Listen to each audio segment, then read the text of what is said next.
Ceci n'est pas un podcast ASMR. Bonjour à toutes et à tous, je suis David Frissino. Et moi, c'est Maxence Pirard. Ensemble, on est scénaristes et créateurs d'histoires.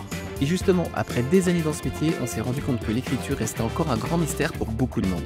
Que vous soyez passionné de storytelling, scénariste en herbe, professionnel ou simplement curieux de savoir comment naissent les grandes histoires, il y a tellement à découvrir.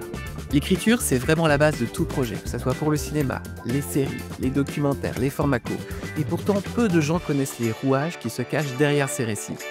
C'est ce qu'on explore avec Séquence, notre podcast qui plonge au cœur de la création d'histoires.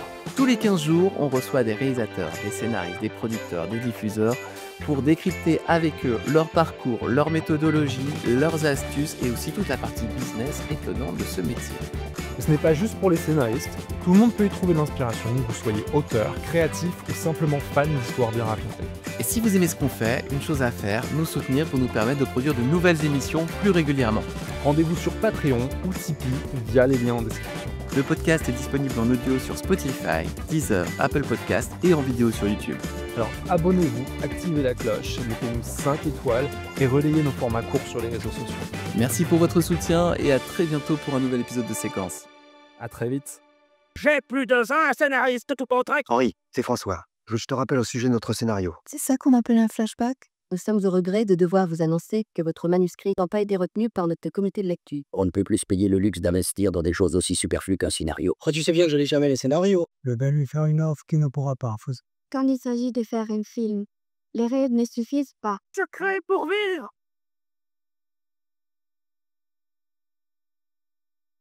Bonjour à toutes et à tous, on est ravis de vous retrouver avec Maxence pour ce nouvel épisode de Séquence, un épisode qu'on pourrait presque qualifier de hors-série, on vous l'expliquera un petit peu après. Quelques petits mots d'intro. Déjà Maxence, est-ce que tu vas bien? Bah ça va plutôt bien, et toi David, comment ça va? Eh ben écoute, super.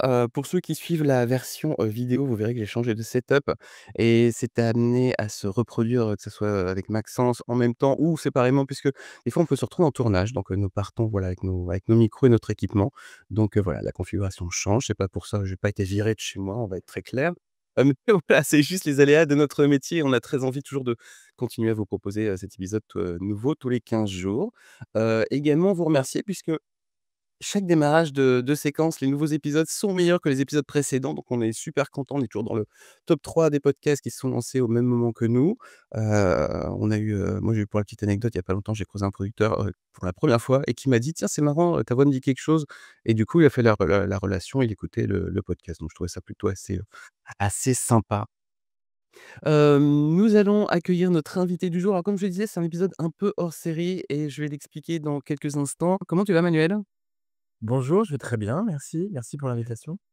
De rien. Manuel Alduy, tu vas expliquer concrètement en quoi consiste ton travail, mais je vais surtout expliquer aux éditeurs pourquoi c'est un épisode un peu spécial. Dans Séquence avec, Maxence, on avait très envie, au départ, tous les 3-4 épisodes, d'inviter quelqu'un dont le métier et les décisions impactent le travail du scénariste ou sa relation, avec lui et en l'occurrence, toi, Manuel, tu es le super monsieur cinéma de France TV, si on peut résumer comme ça? Oui, j'aime pas trop la personnalisation, maximale, surtout dans deux groupes comme France Télévisions où je vous assure, nous sommes nombreux à prendre la décision. C'est assez collégial et par strates, mais on y reviendra peut-être. Mais oui, je suis principalement en charge du cinéma pour France Télé. Manuel, on est ravi de te recevoir sur Séquence. On te connaît notamment en tant que justement directeur du cinéma chez Canal+, où tu es resté longtemps, et maintenant tu es chez France TV. Tu peux nous expliquer, donc vulgariser un petit peu pour notre audience, en quoi ça consiste? Alors ça consiste, donc France Télévisions, vous savez, c'est un groupe de télévision, public, c'est payé par vos impôts. Il y a plusieurs chaînes, France 2, France 3, France 5, France 4 qui va bientôt arriver sur le canal 4 de la TNT, au mois de juin prochain et la plateforme France.tv. J'ai mis une petite illustration derrière, par exemple, de ce que vous pouviez voir il y a quelques jours sur le corner cinéma. Et donc on a différentes équipes qui bossent, pour, amener au public des films, donc de films de catalogue, de patrimoine, des coproductions de films français, inédites, par exemple, Emilia Pérez là qui concourt pour les Oscars, c'est un film qu'on a coproduit, c'est-à-dire qu'on a choisi sur scénario. Du court métrage, de la série dans le pôle, dont je m'occupe, il y a aussi de la série qui est tournée vers l'étranger, donc on appelle ça international. Donc c'est soit des séries françaises qu'on coproduit avec d'autres pays, soit des séries étrangères qu'on achète ou qu'on coproduit, et pour le public français. Voilà, donc tout ça, c'est en fait, plein de petites équipes différentes et puis qui travaillent de façon transverse, avec, à l'extérieur des producteurs, des distributeurs, des scénaristes. Alors moins sur le cinéma, je peux y revenir après, plus sur la fiction, télé. Voilà, donc c'est ça un peu en gros, je suis quand le cinéma va bien pour France Télé, c'est un travail d'équipe et puis quand on a des mauvaises audiences ou des échecs, bon bah, C'est ta faute. alors je plaisante, c'est assez collégial et ça se passe bien, mais on est vraiment dans un moment de rupture là, en ce moment dans la filière et du coup, c'est bien d'avoir une équipe, soudée. Quand tu parles de moment de rupture, tu parles par rapport à l'émergence des plateformes étrangères ou c'est autre chose? En fait, c'est si on va dans le vif du sujet, donc moi, ça fait une trentaine d'années que je suis dans l'audiovisuel. Alors j'étais principalement côté diffuseur, ce qui est assez, différent, de certains des interlocuteurs, que vous avez eus dans votre podcast, qui sont plutôt du côté de la création. Hem Et sur les on va dire les 3 décennies dont très majoritairement plutôt, dans la filière cinéma, je pense que j'ai jamais vu autant de points d'incertitude en même temps. C'est-à-dire que là, on est en 2025, enfin on entame l'année. Hem, oui, il y a les plateformes qui sont là, mais elles sont installées dans l'écosystème. Elles ont leurs propres défis, hein. Certaines, peuvent faire des changements de ligne éditoriale dans la même année, bah, il faut suivre, hein, derrière. Pour le cinéma, surtout pour les médias comme nous, il y a un système qui s'appelle la chronologie des médias qui en gros définit comment les films vont être exploités successivement, dans les 3 premières années de leur vie. Bah, cette régulation, elle expire dans 15 jours, enfin elle va expirer, début février et à l'heure où on se parle, il n'y a pas le début du commencement d'une discussion interprofessionnelle pour pouvoir la renouveler. Le CNC a un président, intérimaire. Le groupe Canal+, dans lequel j'ai longtemps travaillé, a toujours été un pilier du financement de la filière française. Il n'a pas renouvelé son accord, donc l'accord que Canal+ avait a expiré, fin 2024. Il y a ce point un peu avec l'Arcom en plus, Ensuite, Canal+ a décidé de sortir de la TNT, dans, 6 mois. Qu'est-ce que je peux vous dire d'autre dans le fouillis? Nous avons, des tensions inflationnistes. En ce moment, il y a une tendance depuis, 4-5 ans, en gros depuis la sortie du covid, hem, de méga blockbusters français, hors normes pour notre pays qui concentrent énormément, d'investissements et d'efforts et ça, c'est un petit peu déstabilisant. Donc si on prend chaque élément, c'est pas très grave. Enfin pardon, j'oubliais, nous-mêmes, nous sommes le service public. La loi de finances de l'audiovisuel n'est pas passée et on va peut-être ou pas fusionner avec Radio France. Bon, donc tous ces éléments, en fait, on les a eus, hein, c'est pas nouveau. Les avoir en même temps, ouais, c'est ça là où c'est surprenant. bon, c'est un peu surprenant, en fait. C'est comme ça, hein, c'est la vie et puis il y a des éléments qui sont plus structurels et qui impactent le cinéma comme, heu, bah, le changement de peut-être de pratique des gens qui regardent de plus en plus à la demande et moins, à des horaires fixes à la télé. Bah, bon maintenant toutes les chaînes, même gratuites comme la nôtre, comme les nôtres, on propose nos films à la demande, hein. La preuve, c'est que Visuel qui est derrière moi, ça a pris du temps, mais on est obligé aussi de s'ajuster, parce que ça impacte, l'éditorialisation, du cinéma, comment on le présente le cinéma pour que le public s'y retrouve et le voit. Bon, mais ça c'est des tendances de fond, c'est plutôt les éléments un peu conjoncturels, de crispation. Oui, pardon, j'oubliais, vous avez Disney qui n'est plus avec Canal+, qui va peut-être proposer des films très tôt, sur Disney+, qui se vend à 2 € par mois. Moi, j'ai travaillé, brièvement chez Disney entre deux postes avant d'arriver à France Télé. Voilà, donc ça fait beaucoup de moments de rupture qui peuvent impacter à court terme des décisions, des choix de films. Hem et bon, bah, après faut c'est pas grave. Que tu pratiques la méditation pour, Non, non, non. Non, pour l'instant, en fait, on y va, on se dit qu'il faut mettre un pied devant l'autre, si je puis dire, et pas se mettre à danser ou à courir ou s'arrêter. Hem, les films qu'on sélectionne aujourd'hui, c'est pour, donc ce sont des films qui vont ensuite se produire, sortir en salle et on les aura grosso modo dans 3 ans, hein, sur France Télé.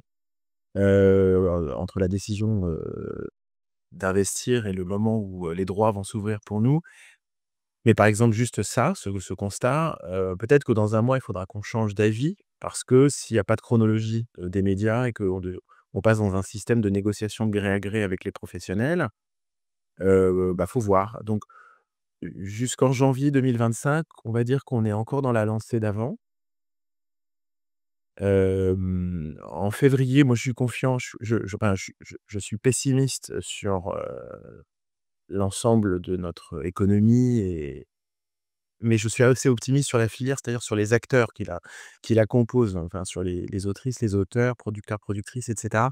C'est des gens qu'on en vu d'autres, et qui vont s'ajuster. Mais dans ces petits moments de bascule, voilà, ça peut amener, aujourd'hui, on a des films qui nous intéressent, on ne sait pas avec qui d'autres que nous, ils vont se financer. Bon, bah, donc du coup, nous, on ne dit pas qu'on est intéressé parce qu'on ne peut pas bloquer de l'argent sur un film qui va jamais, enfin, en tout cas, qui va pas se déclencher, cette année. Ça, c'est vraiment, c'est des choses parfois très, pratico-pratiques, hein, c'est très concret. Quelle expérience, leçon de ton temps à Canal+, tu penses avoir apporté maintenant que tu es chez France TV? Alors bon, à Canal+, j'étais plus jeune, hein, parce que j'ai arrêté le cinéma de Canal+ en début 2014, donc il y a un peu plus de 10 ans. Je pense que Canal+, à l'époque, et pendant la période que j'ai connue, avait, 2 axes qui me sont utiles aujourd'hui et sont partagés, en fait, avec les missions de service public. C'est peut-être bizarre de dire ça, mais je vais préciser.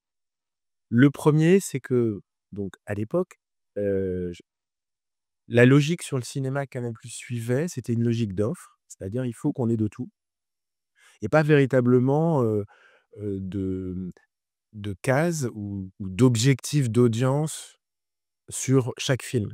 Donc donc on allait sur, toutes sortes de propositions. Alors comme c'était un service payant, on pouvait même aller sur le cinéma d'horreur un peu violent, mais c'est vraiment la logique de l'offre, hein. C'est un peu comme quand vous êtes dans un restaurant, vous regardez d'abord le menu, et le restaurant, il essaie d'avoir un menu, équilibré, diversifié, intéressant pour que les gens reviennent et cetera. Donc ça, c'est un point commun avec France Télévisions, hem, à la différence, par exemple, des chaînes commerciales qui, elles, pour des raisons économiques, ont besoin que les programmes sur lesquels elles investissent, y compris les films, cartonnent, sur leurs antennes parce qu'elles vivent de la pub, donc elles ne peuvent pas se permettre de s'éparpiller. Nous, on a le luxe, mais et aussi la mission de suivre, comme ça, une logique d'offre, mais c'est valable aussi pour les documentaires, les magazines et cetera. Donc ça, c'est la logique de l'offre, c'est un premier point. Le la 2e, la 2e leçon ou expérience, collective, que j'ai retenue de Canal, c'est l'éditorialisation. C'est-à-dire qu'on ne peut pas juste se contenter, d'acheter des films ou de les préacheter puis après de les placer. En fait, il faut réfléchir à comment, mettre en valeur, hein, pour donner envie, cette offre. Donc ça passe par toutes sortes d'astuces, enfin d'astuces, c'est pas il y a pas de secret industriel, mais c'est, avoir une logique événementielle, par exemple. Il y a des moments dans l'année où on va, faire, roulement de tambour, regarder, c'est un peu notre festival, on a énormément de films. Créer des rendez-vous récurrents, pour que les gens se repèrent. Faire des cycles. C'est des choses, voilà, qui sont très pratiquées dans la télévision payante, qui sont pratiquées aussi par Arte, hein, par exemple, hein, ils ont une offre éditorialisée de cinéma. Donc ça, c'est un peu les 2 choses, en fait, qui je pense, servent, sont utiles, à France Télévisions aujourd'hui, qu'on a mis en place, moi je suis arrivé début 2021, progressivement. Ça prend un certain temps, heu et je pense qu'aujourd'hui, bon, on arrive à la fin j'ai oublié de dire, on arrive à la fin du mandat de ma présidente, Delphine Ernotte et on on a réussi à tous ensemble, au sein de France Télé, à mettre en place, en fait, une offre que vous pouvez voir sur la plateforme, et ensuite une éditorialisation qui maintenant a presque ses rituels. On est presque en rythme de croisière malgré le bordel ambiant. Je J'avais beaucoup entendu parler de toi à l'époque, effectivement, de Canal+ pour un secteur très particulier et beaucoup de fans de cinéma s'en rappellent. C'est quand tu as lancé ce qu'on appelait les French Fryers, c'est-à-dire que tu as, initié, à travers Canal+ une politique de cinéma de genre et j'ai encore beaucoup de camarades qui ont réalisé ou qui ont proposé à l'époque, qui se souviennent très, très bien de toi. Aujourd'hui chez France TV, est-ce que c'est ce type de politique de film un peu plus spécifique et c'est quelque chose que tu peux défendre? Est-ce que tu as des moyens de levier là-dessus? Oui, en fait, on a, alors et en fait, en plus, c'est paradoxal, mais les French Frayeurs, on les a, lancés en 2005, hein, donc ça nous il y a 20 ans, quoi. C'est juste il y a 20 ans, donc ça, bon, voilà, ça rajeunit pas. Hem, Ça partait de l'exact même constat qu'aujourd'hui, que je fais pour France Télé. C'est-à-dire, heu, il y a des talents. Pourquoi on n'a pas plus de films de genre? Alors que le public, à l'époque, il faut se souvenir 2004 de mémoire, c'était The Descent qui faisait 500 000 entrées, en salle, et puis régulièrement, on avait un petit film français par-ci par-là. Il y avait eu Promenons-nous dans les bois, il y a eu des choses comme ça. Il y avait Haute tension de Alexandre Aja. Donc on avait des petits exemples et il y avait un regain, côté cinéma étranger, hem, hem, de films d'horreur. Donc on s'était dit: «Bon, ça serait bien qu'on essaye de soutenir», puisqu'on préachète et que Canal était le premier guichet, enfin, 1er investisseur dans le cinéma, qu'on puisse le faire, et donc il avait fallu un peu se structurer parce que le cinéma de genre, enfin surtout d'horreur, français, les projets cumulaient pas mal de handicaps. Ils n'étaient pas considérés comme des films de festival, je caricature en appelant ça, mais c'est-à-dire, les guichets qui soutiennent le cinéma d'auteurs et d'autrices, ne les regardaient pas, avec, attention. Je pense à l'avance sur recette et d'autres subventions, à part les subventions un peu techniques de régions, par exemple. Bon, il est frais, donc il y a même des guichets qui étaient réticents à ça, parce que ça voilà, c'est un film, un style de cinéma un peu dérangeant. Les distributeurs français avaient du mal à prendre le risque. Faut savoir que Canal et aujourd'hui France Télé, c'est pareil. Quand on décide d'aller sur un film, il faut respecter un certain nombre de paramètres, enfin d'éléments dans le dossier. Moi, je suis incapable de répondre quand on me dit: «Est-ce que ce projet peut vous intéresser?» Franchement, j'en sais rien. Il faut que j'ai un scénario, il faut que je sache qui va le réaliser, il faut que je sache à peu près combien ça va coûter, il faut savoir avec qui on va le faire pour voir si économiquement ça va tenir, et il faut un distributeur en salle parce que c'est lui qui va être le premier à dévoiler le film au public. Bon, donc à l'époque, les distributeurs étaient pas là. Et donc on avait décidé en termes de méthodologie de faire déjà une équipe de lecteurs-lectrices de différents services, hein. Mes collègues de Ciné+ étaient avec moi puisque j'ai travaillé un peu pour Ciné+.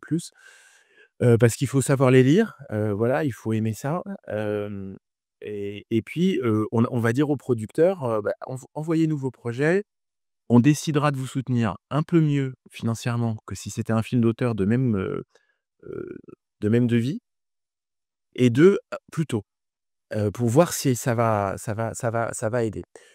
Et on fera ça, je sais pas si on avait dit un volume, mais finalement on l'a fait pendant 7-8 ans. Il y a eu des hauts, des bas, des films marquants, des films moins marquants, mais c'est pas grave, c'est normal. Bon, donc l'objectif, c'était en fait d'enrichir l'offre. Bon, à France Télé, on a suivi la même logique. Alors on peut pas aller dans les mêmes extrêmes. On est service public gratuit, un film interdit aux moins de 16 ans, même sur la plateforme, on peut pas le présenter avant 22h30, on ne peut pas en parler avant 22h30. Donc c'est sûr qu'on va pas surinvestir dans ce genre. Mais on y est allé pas à pas en suivant, un peu la même logique, c'est que dans notre offre, c'est dommage de ne pas avoir, un soutien au cinéma de genre et horrifique, en particulier, mais pas que. Parce que, ça complète l'offre, ça s'adresse à un public qu'on n'attire pas forcément facilement, et on a une logique de public, hein. C'est un peu la différence par rapport à quand vous êtes de l'autre côté de la barrière, enfin vous. Nous, on regarde d'abord, bon alors à qui ça va s'adresser chez nous? Heu et en plus depuis, alors, l'année dernière, en 2024, on pensait qu'on avait un contrat d'objectifs et de moyens avec l'État pour les 5 années à venir. Bon, vous connaissez la suite, hein, il y a eu, 4 changements de gouvernement, une dissolution, le contrat d'objectifs et de moyens est parti, en vrille. Non, ne t'avance pas parce qu'entre le moment où on enregistre et le moment où vous allez diffuser, il va te passer 4 semaines. Ça se trouve, il y a carrément des extraterrestres qui vont débarquer, on sera on sait plus, tu vois? Donc là, on fait toujours avec cette stratégie qui était dans ce contrat d'objectifs et de moyens et qui disait: «Il faut qu'on serve sur les 5 ans à venir davantage les jeunes publics», en gros les moins de 30 ans. Et donc du coup, même le cinéma de genre rentre là-dedans. Donc on a depuis, 4 ans, régulièrement, pas à pas, fait des pas de côté sur du cinéma de genre. Alors, c'est principalement sur des films, de devis,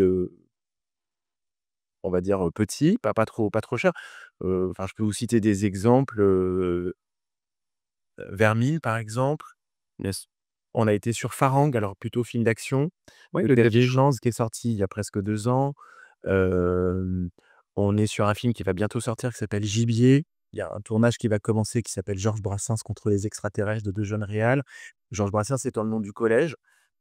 C'est un peu c'est un peu comme ce drôle. Britannique d'il y a une dizaine d'années que vous avez Oui, qui avec, des jeunes dans une tour, dans une banlieue anglaise avec une invasion extraterrestre. exactement, voilà, Attack OK, the d'accord. Block. Attack the Block. Alors là, les aliens sont très différents, mais il y a un petit peu ce petit clin d'œil et ces 2 jeunes réals, très jeunes. Bon, donc on y va, voilà et j'essaye de faire en sorte qu'on en ait à peu près 3-4 par an. Mais ça nous a permis, il y a aussi 2 ans, d'aller sur des propositions beaucoup plus chères. On a été sur Le règne animal, qui est un film très particulier par rapport à l'historique de coproduction de France Télé quand même et on est ravis, hein, parce que d'abord il a marché en salle. Je suis sûr qu'il marchera sur France 2 quand on le diffusera l'année prochaine. Hem, on est allé sur Acide, le deuxième film de Juste Philippot, par exemple, qui est aussi alors c'est avec Guillaume Canet, c'est un film avec un certain budget, mais il s'inscrit quand même dans ce cinéma de genre-là. Donc c'est pas juste un ghetto, ça dépend un peu des propositions. On a des limites, hein, on doit faire attention à, ne pas être, dans l'ultraviolence. On veut pas de films gratuits, enfin une violence gratuite. Alors à Canal, on a fait définir entre nous une charte, heu dont l'élément central, c'est pas de mal aux enfants et bon là, évidemment, cette charte, c'est pas que je suis arrivé avec, mais on s'est dit: «Sur le cinéma d'horreur, nous, on va pas faire Hostel, Saw, Terrifier à la française». En fait, c'est pas c'est enfin, il y a des services payants pour ça. C'est pas notre rôle. En revanche, avoir un petit frisson de temps en temps, une petite salve, là, on va commencer, donc c'est relativement récent. J'ai fait des essais avec l'équipe en acquisition, parce que ça allait plus vite, qui ont été plus ou moins concluants. Donc en fait, on se travaille parce qu'il faut savoir qu'à la différence de Canal, nous, on diffuse, en fait, relativement tard ou très, très tard Dans la dans chronologie. dans la chronologie. C'est pas une critique, hein, c'est factuel. Quand on s'adresse comme ça à des publics, au-delà du plaisir de soutenir des films pour qu'ils arrivent à se faire, mais après, si je regarde l'intérêt pour France Télévisions qui dépense de l'argent public, c'est les fans de ce genre, bon, je peux penser qu'ils ont déjà vu le film en salle ou en VOD, j'espère de façon légale, voire même sur Canal, ou sur même un streamer puisque maintenant nous avons donc, notamment Netflix, on a eu quelques films en commun avec Netflix ou Amazon. Et donc quand on arrive nous en troisième ou quatrième, si je puis dire, en termes d'exploitation, c'est peut-être trop tôt. Peut-être qu'on devrait garder le film et vous le mettre, 6-7 ans plus tard en disant: «Vous vous souvenez, c'était quand même vachement sympa, Vermine, il y a 5 ans». Mais je peux pas le mettre plus tôt. Je peux pas être plus proche de la télé. Donc j'ai ce problème de chronologie qui est pas évident sur les films de niche, c'est-à-dire de fans. Voilà. Et comme le public en plus en télé est quand même la moyenne d'âge est plus âgée, est-ce qu'effectivement Avermine te crée pas un décalage quand tu vas le diffuser, tu vois? Même à un horaire en deuxième partie de soirée peut-être, par rapport à un public qui va peut-être avoir plus de 60 ans? Ça me permet de clarifier 2 points sur ce que tu dis par rapport au public de la télé. D'abord, quand on dit le public de la télé, enfin et surtout de France Télé est âgé, souvent on a en tête l'âge moyen et il y a en fait, 2 façons que nous suivons, hein, de regarder, qui nous regarde. C'est regarder effectivement l'âge moyen et là, bah, tu as une surpondération des personnes âgées puisqu'elles restent 5 à 6 heures par jour, devant la télé, principalement devant non mais vraiment faut regarder sur Médiamétrie les courbes. Quelqu'un de moins de 15 ans de moins de 25 ans va regarder la télé linéaire, sans doute moins d'une demi heure par jour. À mon avis, on doit être aux alentours de 20 minutes et puis la courbe monte tranquillement et puis vous arrivez à plus de 5 heures chez les plus de 70 ans. Bon, 70-75 ans. Donc c'est sûr que, bah, quand vous faites la pondération de tout ça, avec en plus en France, il y a plus de gens de plus de 50 ans que de gens de moins de 50 ans. Enfin, tout ça donne un âge moyen. Mais après, il y a ce qu'on appelle la couverture, c'est-à-dire il y a combien de gens qui passent devant le péage? Si je puis dire, je vais prendre une métaphore d'autoroute. Heu, Et nous, il y a 70 des moins de 25 ans qui passent un moment, devant la télé.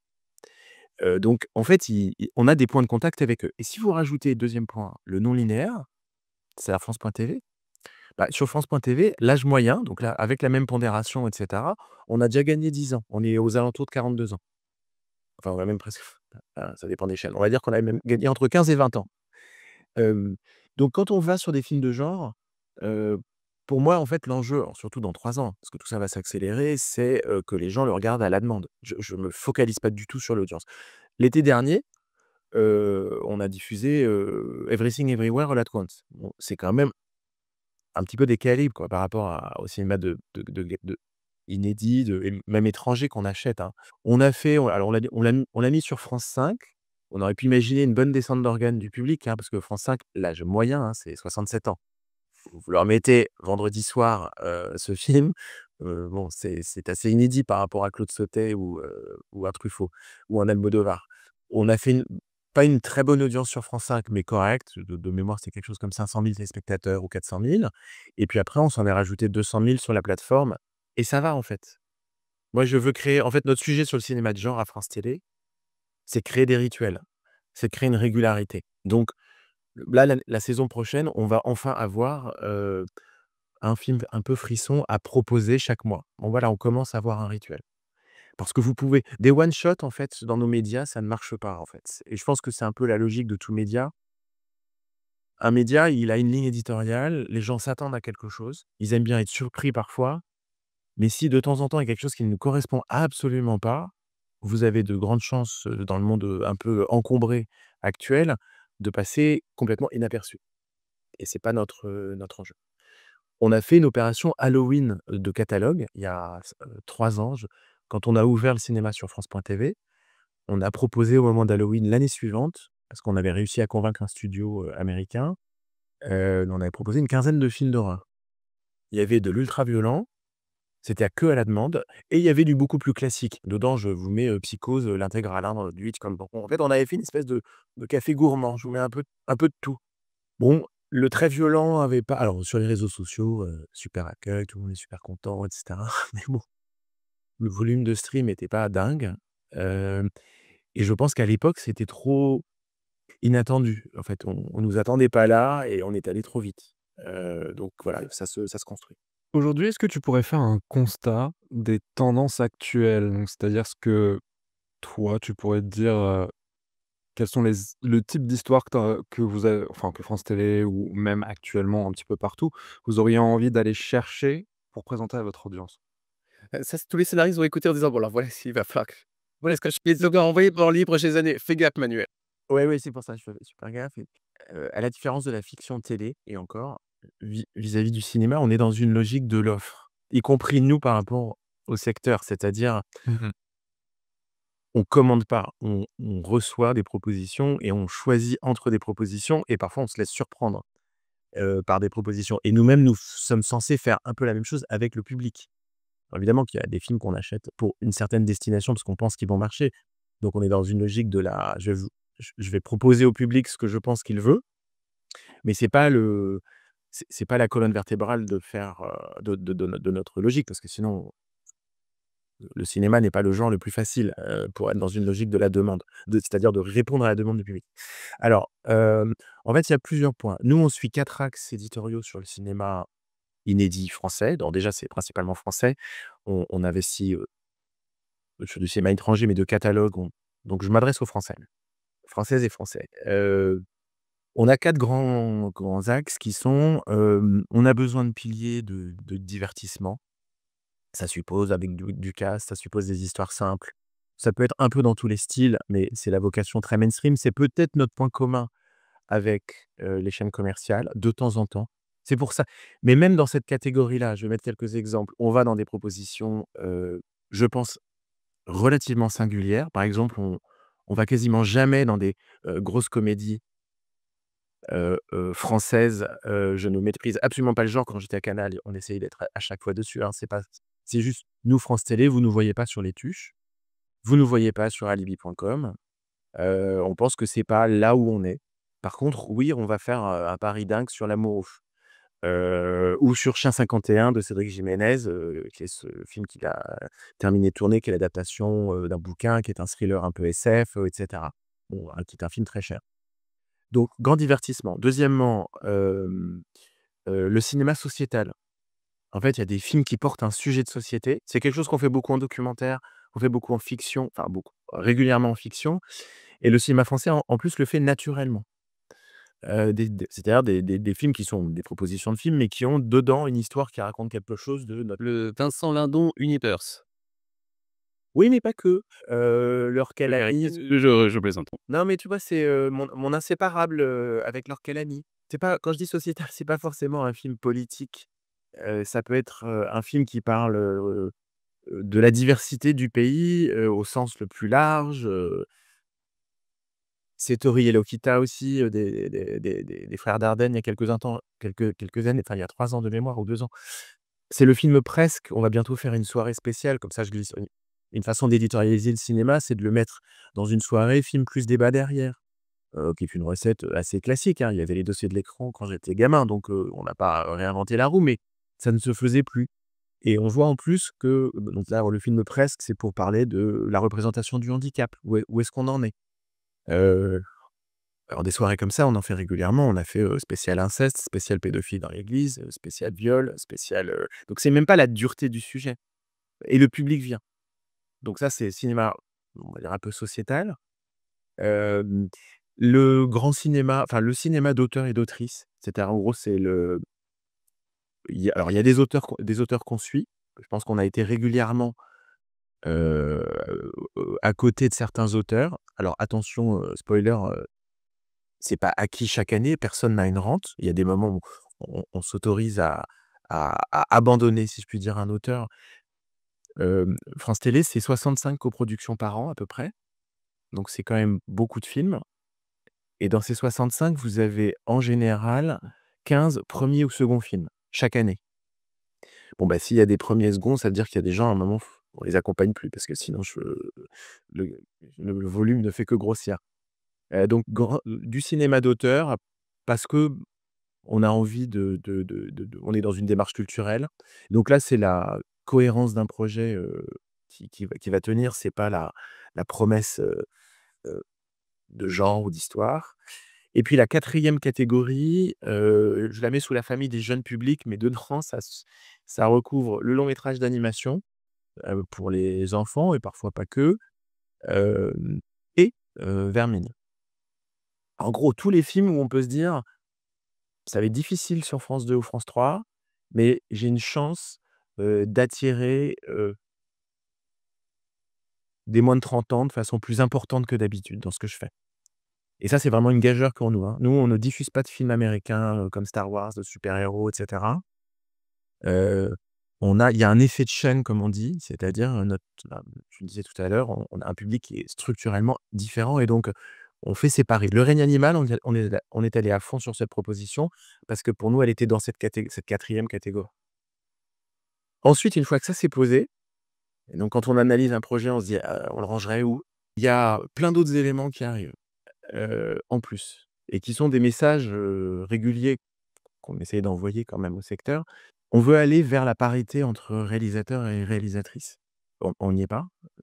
Je crois qu'on a terminé l'année dernière, 2024, avec, 39 de films soutenus, par France Télé qui sont, réalisés par des femmes.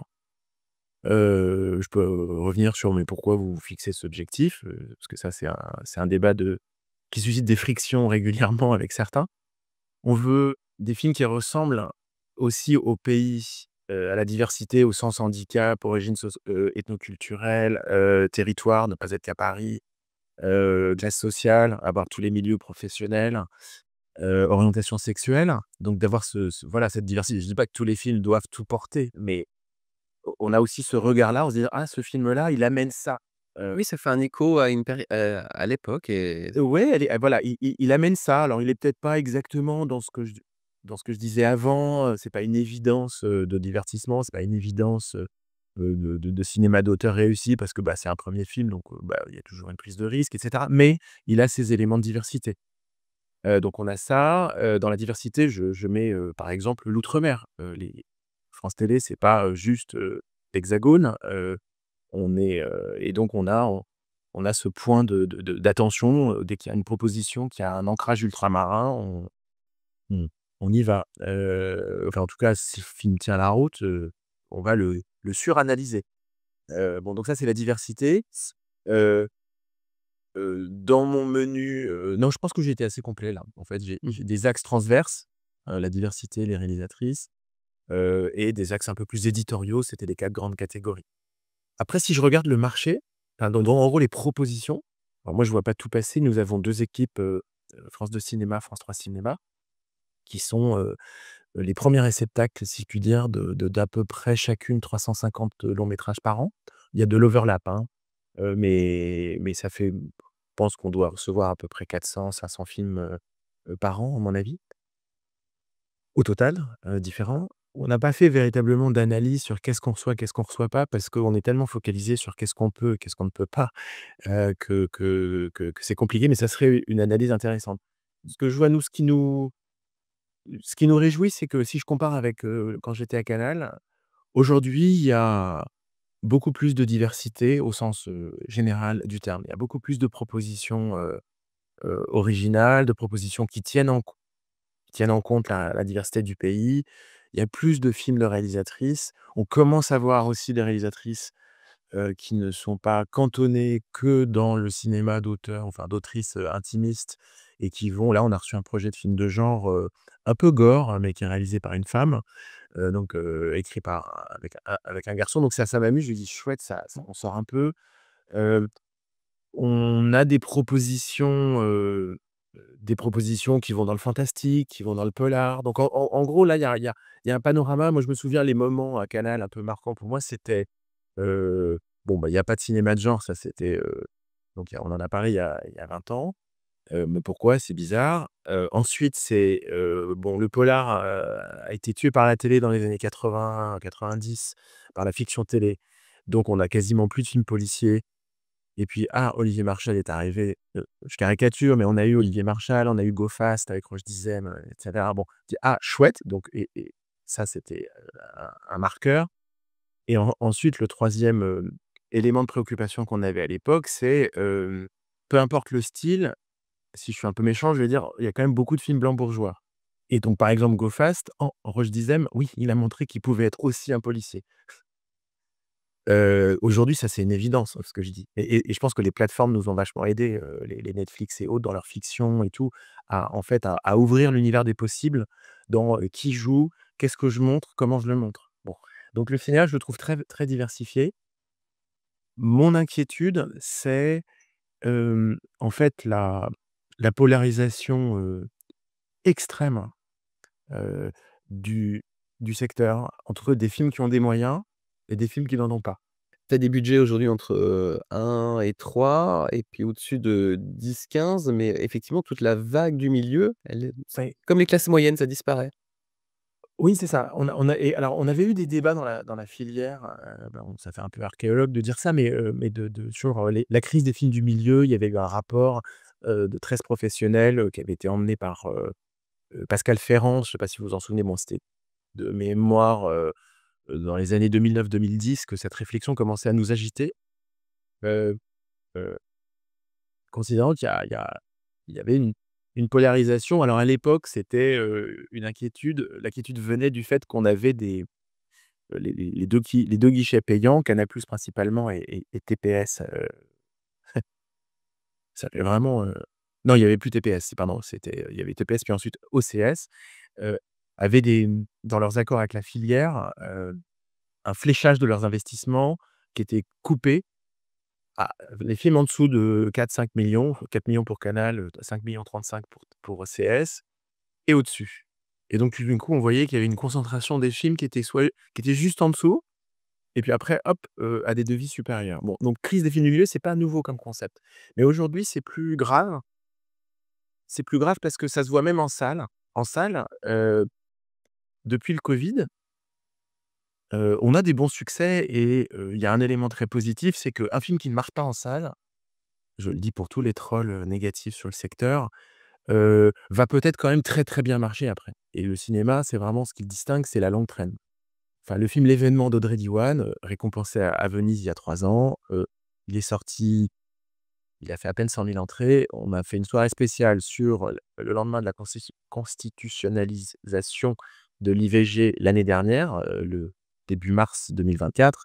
On a rassemblé 2 millions de personnes, plus encore, 20 sur France.tv. Bon, donc le passage de 100 000 spectateurs à 2 millions, bah, c'est super. Voilà, ça montre que bon.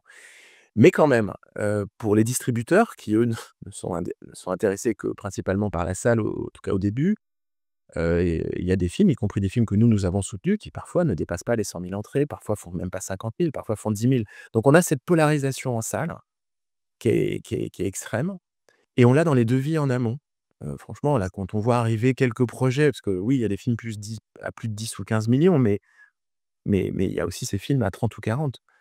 Donc pour un Monte Cristo qui marche, Comte de Monte Cristo, qui était quand même à 43 millions d'euros. Ouais. Bon, bah, nous sommes que la France, hein, donc moi, je ne suis pas producteur. Je pense que ces films font aussi du bien à la filière parce qu'évidemment, ils amènent du monde en salle, ils font travailler des techniciens. Enfin, ils ont un effet bénéfique indirect sur la filière. Tout le monde ne peut pas travailler tout le temps sur des films fauchés. Donc il faut de temps en temps que c'est comme ça. Hem, mais on peine à avoir une filière relativement équilibrée. Heu, les streamers aussi se sont concentrés sur des films chers, parce que c'est leur modèle. Donc c'est des réflexions qu'on commence à avoir, je pense, parce qu'on a tout juste le recul là depuis 2 3 ans, de cette nouvelle économie. Et justement, dans notre métier, on différencie 2 choses, le réalisateur-scénariste et le scénariste. Alors le réalisateur-scénariste, forcément, il est beaucoup plus dans les réunions, mais toi, c'est quoi le rapport que tu entretiens avec les scénaristes purs sur les productions sur lesquelles tu vas engager, France TV? Alors, c'est plutôt sur la partie de fiction, internationale et jeune adulte, qui est une autre, jambe. Parce que en fait, hem, sur le cinéma, moi personnellement peu de contacts au poste où je suis, avec, projet par projet. Ce sont les 2 équipes dédiées dont c'est le métier. Et le principe, sur le cinéma, après je passe à la fiction, pour répondre à ta question, c'est que quand un film nous plaît, donc il y a une analyse qui est faite des scénarios, un tri, je lis aussi, on en discute, mais pour finir de se convaincre, il y a toujours un rendez-vous avec, les autrices et les auteurs, donc qui parfois sont aussi, comme tu l'as dit, réalisateurs, parfois pas. En fait, c'est pour être sûr que ce qu'on a lu y a je ce qu'on a lu, c'est bien l'intention de la personne qui l'a écrite, voire qui va le réaliser. Pour un diffuseur, moi j'ai toujours depuis Canal, résumé notre attitude en 3 étapes. D'abord, bien comprendre quelle est la promesse du film. Ensuite, voir si elle est tenable et c'est là que l'échange nous permet de voir mais tenable, il y a aussi les aspects économiques. Donc la promesse, bon, c'est une comédie, ah, c'est dommage, j'ai pas vraiment ri. OK, je fais le rendez-vous. Est-ce qu'il y a des choses que j'ai pas comprises? Vous êtes sûr qu'on va rire parce que là, le casting que vous avez mis, il est un peu triste, enfin, peu importe. Et enfin seulement, troisième étape, est-ce que ça nous intéresse? Ça peut ne pas nous intéresser parce que, par exemple, bah, on a déjà pris un film, sur le sujet, dans notre menu, bah, la place est prise ou, ça nous intéresse pas parce que c'est vraiment beaucoup trop cher. Enfin, peu importe la raison. Voilà. Donc c'est 3 étapes. Ça, c'est pour le cinéma. Mais en fiction, donc en fiction, la fiction de France Télé, elle est dans un rapport beaucoup plus direct avec des scénaristes. Parce que alors déjà, ma partie est minoritaire dans la fiction de France Télé. Moi, avec, quelqu'un qui s'appelle Morad Koufan, on analyse des projets de fiction qu'on peut coproduire avec un autre diffuseur, principalement étranger, ou des fictions à destination des jeunes adultes, des moins de 30 ans. C'est ces 2 familles. La fiction française que vous voyez sur France Télé, principalement, elle est gérée par une autre équipe. Mais les méthodes sont les mêmes. On reçoit un projet, ça peut être 2 pages, ça peut être déjà une bible préécrite, peu importe. Et en général, on ne sait pas qui réalise là, hein. C'est vraiment un producteur et un auteur ou des auteurs. D'accord, tu reçois quand même des projets sur lesquels il y a pas de réalisateur direct? Ah complètement, en fiction télé, c'est presque la règle. Mmh. C'est rare. Alors, parfois, il y a déjà un réal qui a envie de faire ça, mais c'est vraiment le duo fondateur d'un projet, c'est scénariste et producteur. Nous, jamais scénariste en direct seul, mais scénariste. On lit le projet, à plusieurs et on se dit: «Tiens ça», je vais prendre un exemple pour illustrer mon propos. Hem, ah ben, on a, Olivier Demangel et Thomas Finkielkraut qui viennent a et alors il y avait 2 producteurs qui s'étaient associés, Ciné TV, 24-25 films. Hem, Ils veulent faire une série sur la prise de Kaboul par les talibans, à travers plusieurs personnages, des personnages français et une famille afghane. Ça nous intéresse. Qu'est-ce qu'on fait? On a signé une convention de développement, pour cofinancer, le travail des auteurs et arriver, si le développement en général, il y a 2 phases. Une phase 1 où on va commander un pilote et résumé des autres, l'arche du reste et si on est satisfait, on passe à la phase 2, écrivez-nous l'ensemble. En plus, sur Kaboul, c'était une belle histoire parce qu'on l'a pitché à ZDF et Rai, nos collègues, nos consoeurs, confrères, allemands et italiens, parce que nous avons une alliance avec ces 2 diffuseurs. Ils ont dit: «Mais nous aussi, c'est un sujet qui nous intéresse dans notre pays». L'effondrement de Kaboul en 2021, notre ambassadeur italien, il était naze, ou c'était l'allemand, je sais plus. Enfin bon, donc il y a ça peut parler et donc on a demandé aux auteurs, aux scénaristes: «Vous pouvez nous changer l'histoire? Parce qu'en fait, on va peut-être avoir 2 diffuseurs de plus». Ils ont refait l'histoire. Je vous parle de Kaboul parce que vous allez la voir bientôt sur France Télé. Donc, hop, convention de développement, on l'ajuste, on passe à l'anglais, on injecte un personnage, allemand, un personnage, italien. Heu, Nous, France Télé, on est toujours le leader, dans les diffuseurs. On centralise les demandes et donc là, on est toujours dans le débat avec les scénaristes. Il y a il y a pas les réals. On arrive à l'automne, donc c'était l'année dernière, à l'automne 2023, on se dit: «Bon, ça nous plaît toujours beaucoup». Je vois qu'on a à peu près l'argent, parce que là, on commence à négocier avec la prod, combien ils veulent, combien les Allemands et les Italiens vont mettre et puis, bon bref et là, on fait un casting de réal. La prod nous dit: «Tiens, ça pourrait être un tel ou ça pourrait être un tel». Puis bon, c'est 6 épisodes de 52 minutes. Donc en fait, c'est pour insister, la télé, la fiction télé n'a rien à voir. On est dans le cinéma, on prend une maison sur plan qui a déjà son architecte, son casting, prévisionnel et on prend ou on ne prend pas. Parce que nous ne sommes pas seuls à financer, hein. La fiction télé, on est depuis le début, et on avance comme ça, pas à pas. Donc on a fait un casting de réalisatrices. En l'occurrence, on a choisi 2 réalisatrices polonaises. Pour vous dire, il y avait des pistes françaises, mais rien ne matchait en termes de planning. On fait le casting ensemble, pour le rôle français, est-ce que c'est un tel ou un tel? Et à la fin, ensuite, on suit la prod, on valide un montage et là, ça y est, 31 décembre, la série était prête. Voilà. Donc vous voyez, là, l'interaction avec les scénaristes, elle a été vraiment, très importante. Bon, une fois qu'on rentre dans la prod, le moment de tournage, les scénaristes, ils sont passés à autre chose, et on est plutôt avec les réals, et les productrices, producteurs. Tout à l'heure, tu disais que vous receviez à peu près, entre 300 et 400 films par an, mais il y en a combien qui vont jusqu'à se faire ou en tout cas qui a un quel est le ratio? Alors, la volumétrie du secteur, et la nôtre, je la glisse dedans, hein. C'est donc je pense que tu as sans doute à peu près 500 projets par an, donc certains reviennent d'une année sur l'autre parce qu'ils n'ont pas réussi à se monter, mais qui sont soumis au guichet au pluriel et donc qui simultanément, à peu près simultanément, vont aller, chez Canal, chez Netflix pour, la fenêtre, payante, chez nous, parfois aussi chez Arte ou en même temps chez TF1 et M6, donc, les guichets gratuits, télévision gratuite.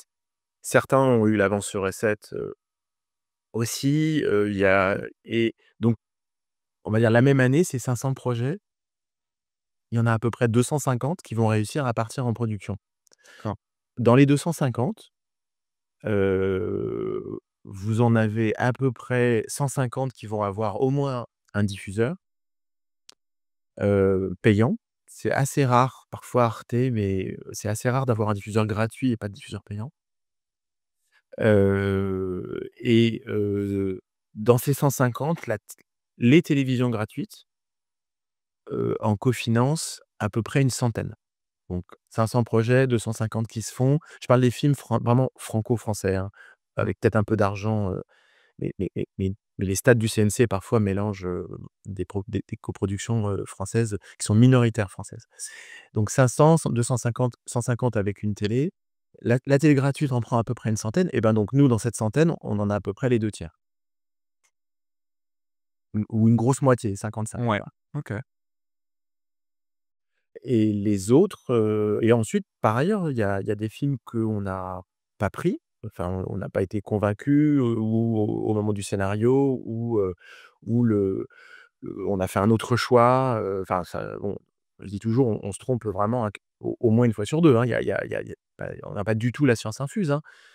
Si on se trompait pas, on ferait autre chose, sans doute, mais donc voilà, le cinéma, c'est une économie de prototypes. Donc ensuite, bah, j'ai une autre équipe qui va visionner, quand les films commencent à être dévoilés, projection presse, festival et cetera, et il y a des films qu'on achète, qui vont être toujours inédits en clair, si je puis dire pour nous. Une des plus grosses audiences l'année dernière sur France Télé de cinéma, c'était La Nuit du 12. C'était pas un film, soutenu au niveau du scénario au moment du scénario, non, non, on l'a vu, on l'a aimé, on l'a et après on l'a acheté. Maria de Jessica Pallu, c'est un film que là, on a acheté. Sur visionnage, on n'avait pas, réussi collectivement à se convaincre. Je pense que rétrospectivement, on a fait, une demi-erreur, mais quand même une erreur. Mais ça arrive tous les jours. Il y a toujours des jours où on se dit: «Mince, j'aurais préféré être sur ce film plutôt que sur celui-là». Mais c'est pas grave, hein, c'est comme ça, c'est la vie, c'est la C'est déjà arrivé d'avoir des films qui soient repêchés malgré qu'ils aient été rejetés une première fois? oui, c'est ça, bah, La Nuit du 12, on l'a repêché, Mariage, je pense qu'on en c'est assez aléatoire. Il y a on n'a pas beaucoup, en sortant du covid, on n'a pas beaucoup repêché de films parce que, bah, comme tout le monde, le covid a créé un encombrement, puisqu'on a eu, les salles de cinéma fermées pendant presque un an, et nous, on a vécu l'encombrement, si vous vous souvenez, les salles ont réouvert en mai 2021 et on avait, 10 films français qui sortaient chaque semaine, enfin ou 20, c'était un truc horrible. Hem, Bah, nous, chronologie des médias oblige, c'était 2 ans plus tard. Donc en fait, en 2023-2024, on savait plus où programmer nos films. Là, on en est sorti, ça y est, on a moins de stock et donc ça nous permet d'aller sur des paris. Je peux je j'ai si je te cite des exemples, en plus de films qui ont marché, hein. Donc la démarche, elle est très différente. Quand on achète un film sur visionnage, pour France Télé, on partage la décision avec la programmation. On n'y va pas tout seul, alors que quand on est en amont, quand on est en train de lire des scripts, là, bon, bah, c'est le boulot de l'équipe. Personne va, les programmateurs, ils ont autre chose à faire que de lire des scénarios, donc ils s'appuient sur notre jugement. La Daronne, c'est un film qu'on a repêché, donc La Nuit du 12, Maria, La Daronne, hem, bon, j'ai plus tous les exemples, en film français, mais on en a régulièrement. Je pense qu'on en repêche, entre 5 et 10, ça dépend. D'accord. Voilà. Et est-ce que, il y a un scénario ou un projet de film que tu as vu passer, qui n'a jamais vu le jour et qui reste ton grand regret? Qui n'a pas vu le jour nulle part et où tu t'es dit: «Quand j'ai lu le script, je me suis dit: "Mais quel film incroyable", mais pour X ou Y, circonstances, il n'a pas existé"?» Je choisis cet exemple aussi à dessein parce que je sais qu'il est toujours dessus. Et ce que je vais dire ne veut pas dire que France Télé sera sur le film, on n'en sait rien, hein, pour toutes les raisons que j'ai évoquées avant, mais, heu, Xavier Gans, un de ses projets fétiches, c'était de faire un film autour de Vanikoro, une espèce de Master and Commander à la française. Donc proposition très chère, très ambitieuse. J'avais lu, donc quelque chose du temps de Canal, mais vraiment il y a longtemps. Je sais qu'il y tient toujours, qu'il a tenté de voir s'il allait faire en série, que bon, et alors donc ce projet-là, pourquoi je me t'ai dit à l'époque, donc c'était avant, que, la production française, enfin certains producteurs français, s'entichent de faire des méga blockbusters dont je parlais, en costume, hein, les 3 mousquetaires 2 fois, Le Comte de Monte Cristo et cetera. Donc c'était avant, mais donc à l'époque, on n'avait pas du tout de proposition française comme ça. Vraiment le film d'époque spectaculaire, à la frontière du film de genre. Dans ce qu'il voulait dire parce que, bah, Xavier Jean, c'est à la réalisation, donc on n'allait pas faire, Les Rois maudits, quoi. On allait faire un truc, bon, ça allait quand même un peu dépoter. Et je m'étais dit: «Ça, si on arrive à le financer», bon, à l'époque, j'étais à Canal+, ça serait super. Je pense qu'il a bon, pour plein de raisons, le film ne s'est pas fait. l'histoire a traîné, peut-être que ça va revenir. Ce sont des films qui sont compliqués aujourd'hui parce qu'il faut vraiment trouver et Le Comte de Monte Cristo l'a très bien montré, il faut trouver l'angle jeune dans l'histoire. Il faut voir comment attirer, heu, tous les publics, pas, les petits enfants et les personnes âgées, hein, tous les publics et surtout les jeunes. Parce que c'est ça qui transforme la proposition. Deuxièmement, Vanikoro, c'était un c'est pas une IP, si je puis dire. On a un autre sujet, c'est qu'il y a beaucoup de films aujourd'hui qui sont malheureusement sur des histoires qui sont des adaptations de trucs qu'on connaît par cœur.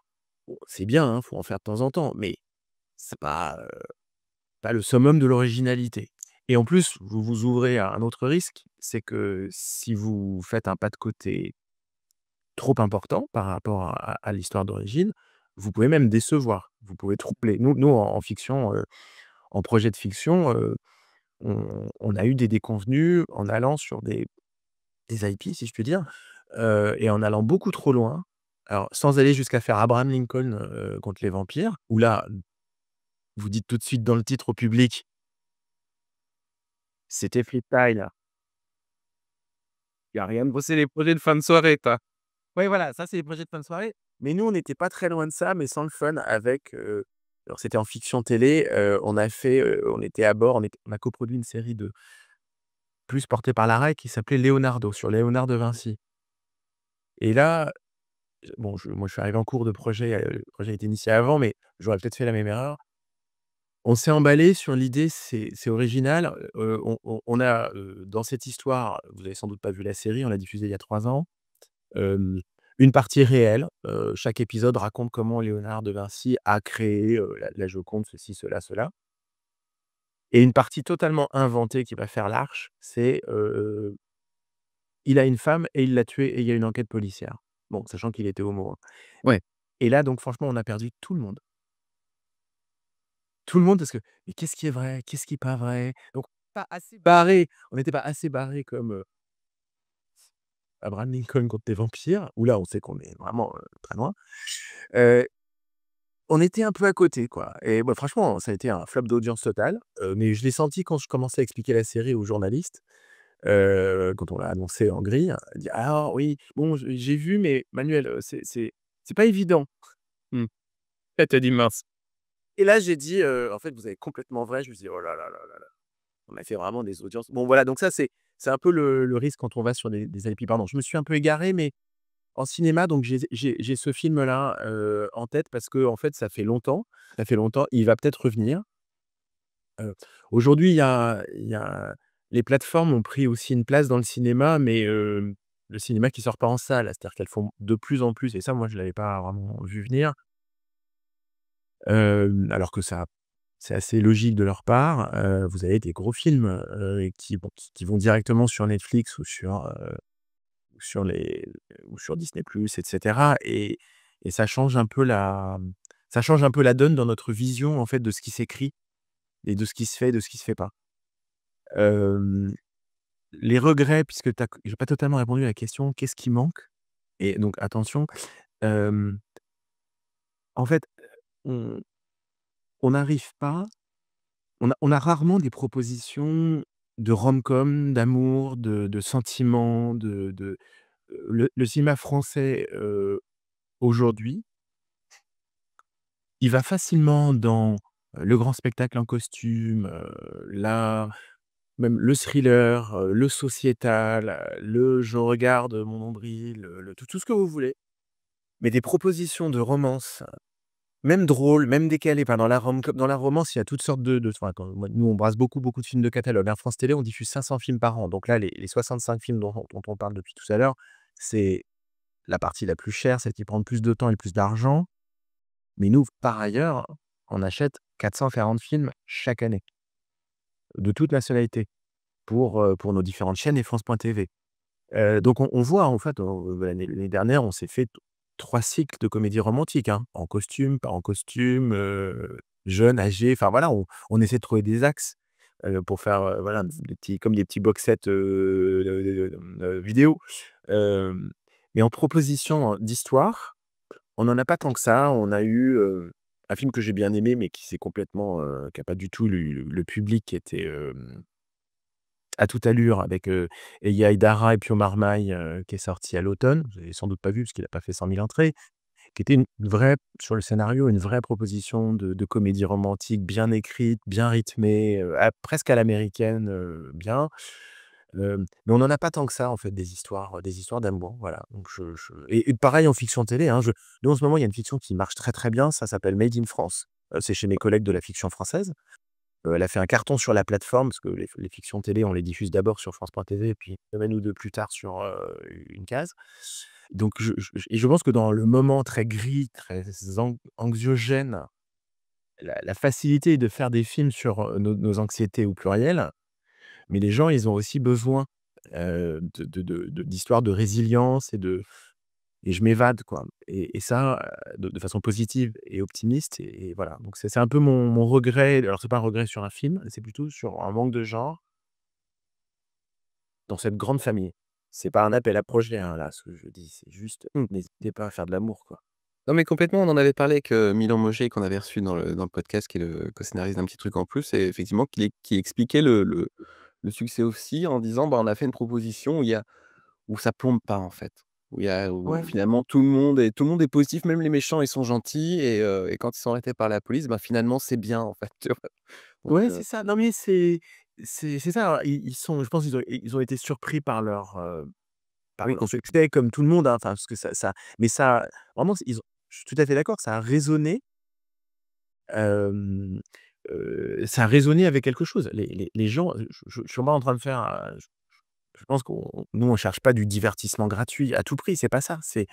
Mais c'est bien de montrer des histoires, qui rapprochent les gens et qui sont un petit peu optimistes parce qu'il n'y a pas que des histoires, tristes, dans nos sociétés. Il y en a beaucoup, hein, mais il y a pas que ça, quoi. Tu nous as parlé de Kaboul et de comment justement avoir plusieurs diffuseurs, ça a influencé sur l'histoire. Mais est-ce que tu pourrais nous dire plus généralement quel est l'avantage à coproduire à l'international? Oui, alors en fiction télé, nous notre axe, notre objectif et l'intérêt que donc on y voyait, il était double. Quand on s'est lancé dans un programme, je vais l'appeler comme ça, de coproduction internationale, c'était en 2000, France Télé a commencé ça en 2019. Il y a eu plusieurs, phases. Là, on est dans une phase, qui correspond à ce que je fais avec l'équipe, mais avant, il y avait d'autres objectifs. Heu, le premier objectif, c'était d'essayer d'avoir plus d'argent à mettre dans un projet, dans de série pour aller donc du coup sur, des univers, des histoires, qu'on peut pas se payer tout seul. Schématiquement, la première phase des coproductions internationales, ça a été de la série en costume, Leonardo avec la Rai, Germinal, France Télé. Je vous cite des séries qu'on a grosso modo diffusées en 2021-2022, mais qui avaient été initiées donc en écriture en 2019-2020 avec le Covid au milieu. Le tour du monde en 80 jours, qui était une série qu'on a diffusée à Noël, qui était en langue anglaise, qui était une, franco-britannique, d'initiative plutôt France Télé, on était le diffuseur principal. Donc des séries en costume. Après on a fait le constat que le costume avait ses challenges et donc il y a eu une deuxième phase à l'époque, c'était on va faire des séries toujours plus chères que ce qu'on peut bon, on voulait pas être dépassé par les plateformes et je pense qu'on avait raison parce que, si vous regardez aujourd'hui les plateformes, j'ai pas les dernières statistiques du CNC, mais l'année dernière, ils ont sorti des chiffres. Une fiction financée par, France Télé ou TF1, en général, française, elle a 1 000 000 € par épisode, de 52 minutes. Chez les streamers, c'est en général 3 millions. ouais, effectivement. Parfois pour faire quelque chose qui se passe dans des appartements, et c'est contemporain, hein, c'est pas que mais les plateformes, elles misent à chaque fois et elles le disent très clairement, de la surpuissance, donc les séries vont être surcastées. Quand je dis surcastées, c'est qu'il va y avoir que des acteurs et des actrices super connus. Il va y avoir un temps de tournage très important et cetera. Alors que nous, surtout on n'a pas l'argent pour faire ça, donc voilà. Donc la copro, c'était je vais pouvoir me payer à plusieurs, en étant à plusieurs, des histoires plus chères. Heu, la troisième phase, donc les séries en costume, deuxième phase de copro inter, on a testé toutes sortes de genres et ça me permet de glisser le deuxième objectif, c'est ça nous permet aussi de faire des pas de côté par rapport à ce qu'on fait d'habitude. Qu'est-ce qu'on fait d'habitude à France Télé en fiction? On fait de la fiction policière, on fait de la fiction, sociétale, hem ensuite, on a une troisième catégorie dans laquelle mes collègues vont appréhender de la fiction patrimoniale, des adaptations littéraires, heu heu, grosso modo, c'est un peu ça et il y a des tentatives sur la comédie romantique avec Made in France, par exemple. Moi, les pas de côté que nous, on cherche à faire avec Morad, avec mon adjoint, c'est 2 axes. Le grand spectacle, donc là, je reste un peu dans la même ligne. C'est pour ça qu'on a fait Zorro avec une plateforme. C'est la plateforme qui a porté l'international parce qu'elle a mis beaucoup d'argent, Paramount+, pour mettre Zorro, à peu près partout en Europe. Là, on est sur une série autour du personnage de Lucky Luke qui est en tournage en ce moment. Ouais, par, empreinte digitale, c'est ça le produit? Exactement, c'est non, non, pardon, c'est pas Empreinte, c'est Benjamin Rocher qui réalise. Benjamin Rocher, j'ai fait un mélange entre les 2 frères Rocher, je m'en excuse. Exactement, non, c'est Fédération qui produit. Et on fait ça avec Disney+, qui sera le premier diffuseur, Alban Lenoir qui joue un Lucky Luke. Bon, bah, moi sans Disney+, je peux pas, j'ai pas l'argent pour financer une série aussi chère. Heu, mais on a aussi des projets qui sont, avec nos partenaires, on a un développement en cours, ce n'est qu'un développement, avec ZDF et Rai autour d'une chasse au trésor contemporaine, une série plutôt familiale. Donc ça, c'est un axe.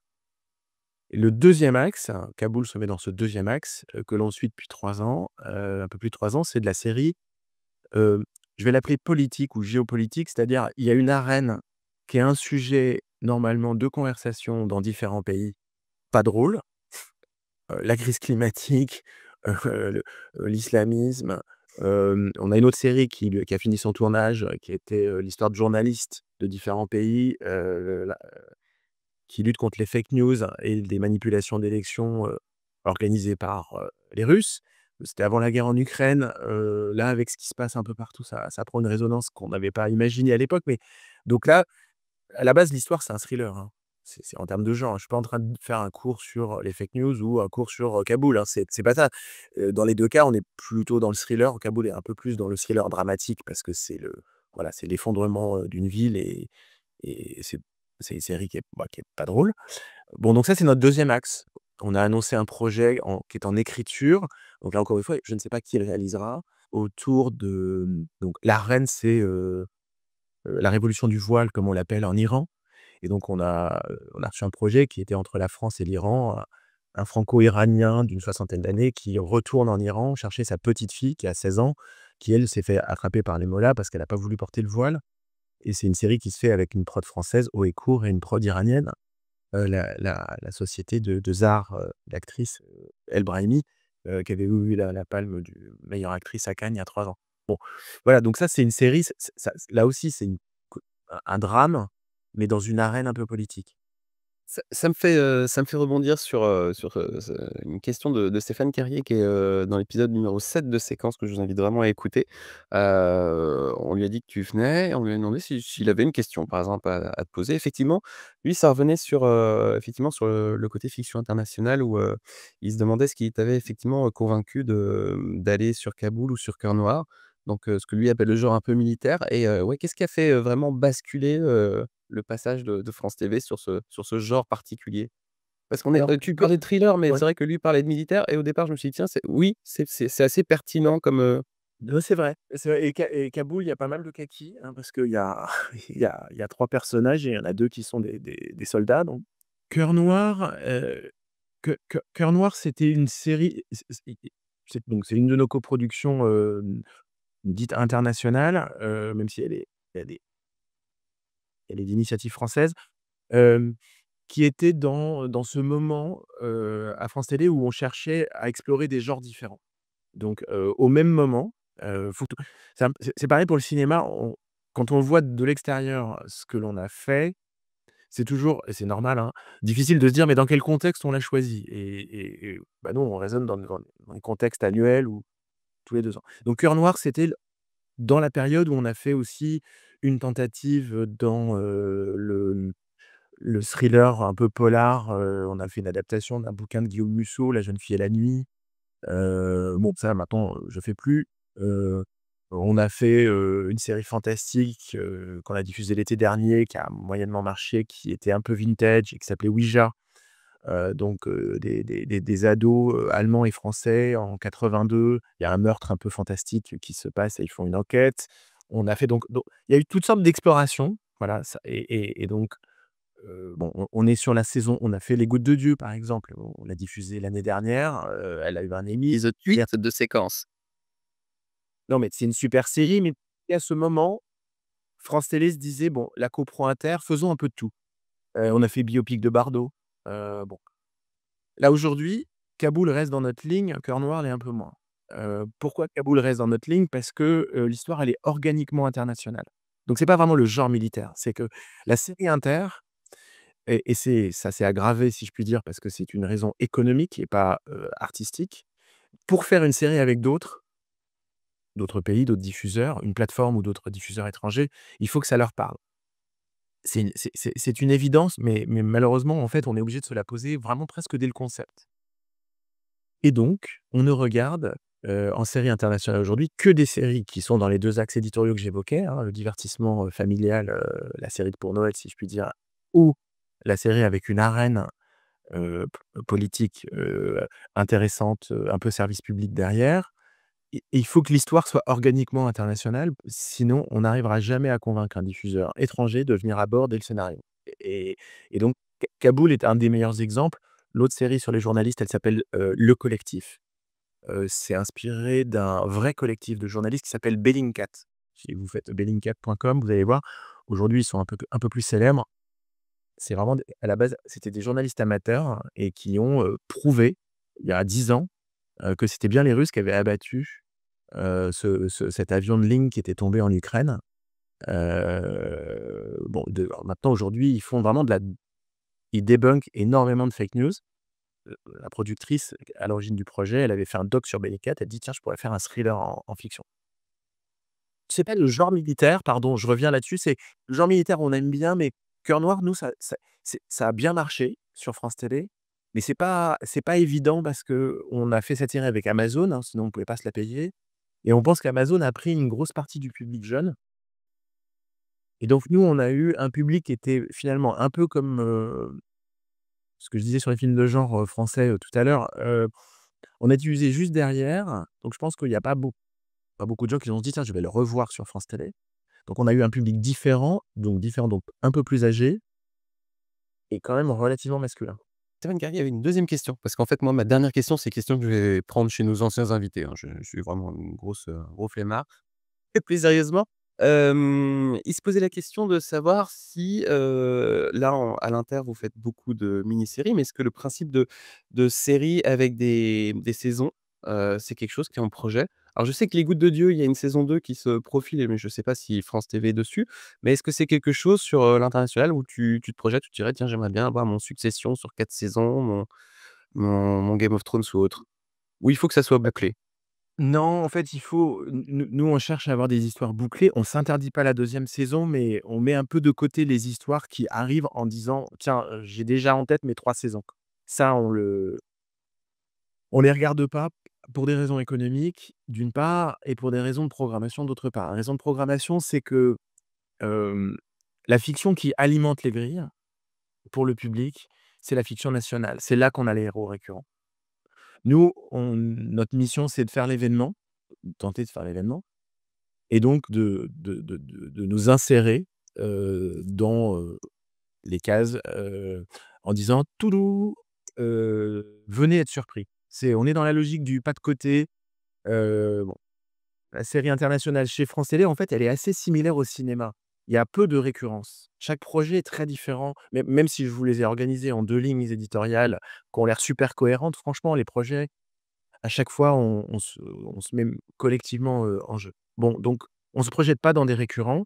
Cœur noir, il y a une saison 2 parce que Amazon a pris le lead, pour être très honnête. C'est normal, ils ont mis plus d'argent. Ils ont pris le lead sur la franchise. Ils ont eu envie de faire une saison 2 et finalement, on a trouvé un accord, pour, être à bord, mais la série est maintenant, autant la saison 1 était un développement France Télé avec Amazon à bord, autant la saison 2 est un développement Amazon avec France Télé à bord. C'est plus la même chose. Les Gouttes de Dieu, on n'est pas allé sur la saison 2. Peut-être qu'on ira.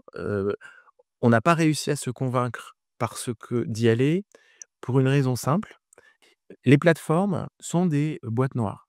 Elles communiquent pas leurs audiences et donc quand vous êtes le 2e diffuseur d'une série avec une plateforme et que la plateforme vous dit: «Ça a super bien marché chez moi là, le lancement la semaine dernière, c'est top. On part sur la saison 2, est-ce que tu es à bord?»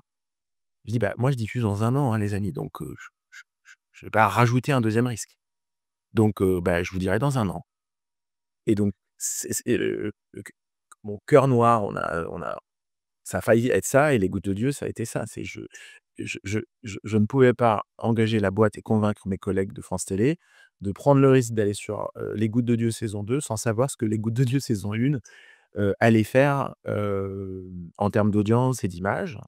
On a diffusé les 1 an plus tard, hein et donc voilà. Donc en fait, on a raté le train. Le problème de la récurrence, quand on est en copro, il est compliqué.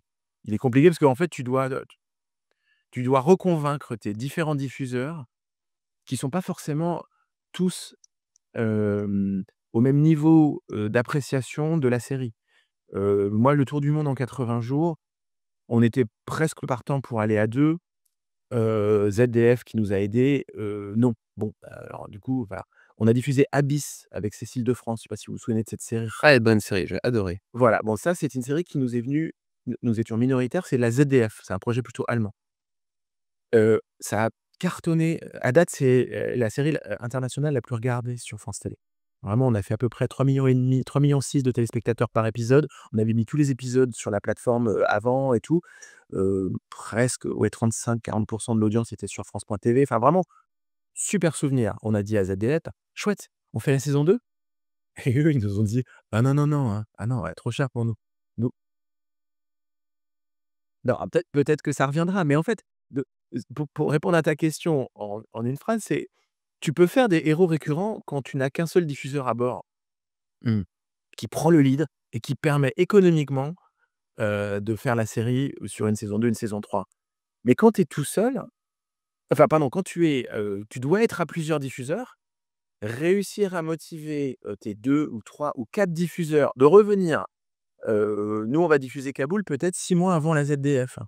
La ZDF va me dire: «Oui, mais moi je peux pas te dire si j'ai envie de faire une saison 2. Il y a pas de projet de saison 2 sur Kaboul». Non, mais je vous donne un exemple là récent. On n'est pas voilà, c'est le problème vraiment, presque intrinsèque de la copro. Très bien. Bah, du coup, un peu pour conclure, moi, je vais revenir à l'essence un petit peu de séquence et justement, du métier de scénariste. Heu, hormis vraiment, d'arriver justement avec un producteur pour proposer un projet, un dossier, quel conseil tu donnerais à un scénariste pour justement enfin, attirer l'attention? Je pense que le point le plus important en plus, hein, il y a plein de points très importants et les scénaristes en France sont super. Enfin, vraiment, on lit des choses qui, même quand on n'y va pas, sont vraiment très bien. Donc c'est juste pour ajouter quelque chose, hein, ce que je vais dire. Hem, c'est de réussir à placer l'idée, du projet, de se mettre un peu à la place du diffuseur et de se dire: «Est-ce que ça ressemble? Est ou est-ce que ça s'inscrit? Est-ce que ça ressemble à ou est-ce que ça s'inscrit dans quelque chose qui vient d'être fait ou qui est traité, qui attire un certain public ou qui marche?» Moi, je suis toujours surpris, en fait, quand on reçoit des projets. Enfin, il y a deux écueils, hein. Parfois, on reçoit des projets, il y a ça qui marche, je vous fais la même chose, mais j'ai juste changé ça. Bon, ça nous intéresse, assez peu. En général, il y a de la place. Donc c'est pas ça que je suis en train de dire, mais juste, il y a d'autres projets qui arrivent en se disant: «Tiens, je vais faire une copro internationale sur la vie de cette famille de bourreaux français depuis la Révolution française». Je lui dis: «Mais où est-ce que vous avez vu que ça pouvait, nous intéresser? Est-ce qu'on a envoyé des signes qu'une série sur une famille de bourreaux, c'était intéressant, ça avait marché, ça ressemble à quelque chose? Et deuxièmement, heu et dans d'autres pays?» Bah, ouais, ouais. Et donc la réponse du producteur et de son scénariste quand ils m'ont présenté ce projet, c'est: «Bah, quand même la mort, c'est un sujet qui il y a beaucoup de morts». Bah, bon, on est tombé dans une discussion vraiment sans conclusion. Enfin, c'était et je pense que lui, le scénariste et son producteur, les 2 s'étaient emballés sur On a vraiment des bons personnages, on a et le projet était bien écrit, hein, enfin, c'était une bible.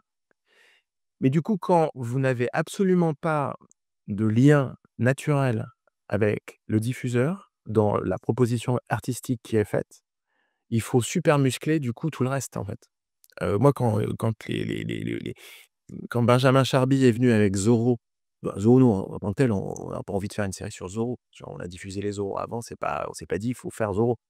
Par contre, dès le début du projet, il y a Jean Dujardin qui veut faire Zorro. Ah ben voilà, là j'ai un truc, c'est vrai que ça correspond absolument à rien de ce qu'on a fait, mais vraiment à rien et c'est un pas de côté. D'ailleurs l'audience, on a cartonné chez les plus jeunes, mais on a, surpris les 75 ans et plus, hein.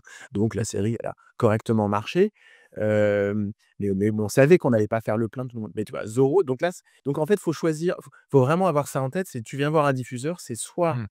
il y a quelque chose qui est déjà une main tendue.